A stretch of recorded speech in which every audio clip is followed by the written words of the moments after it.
But this trade was a paper trade, and there is the account history.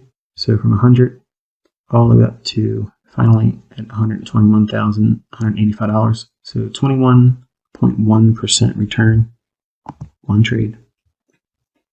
And there's the business. So you can see it's all real, all executions done just like you saw me record them. Okay. And because I know TradingView follows me on Twitter, and because I know that they may have a way to monitor my trades and track them, I don't like that kind of stuff. You may think that's schizophrenic.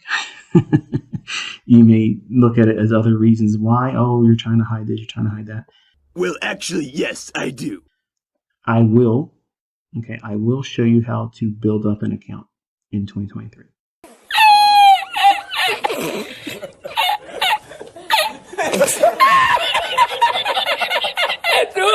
Okay. I don't need to do it like this. Like this is me doing championship level type trading.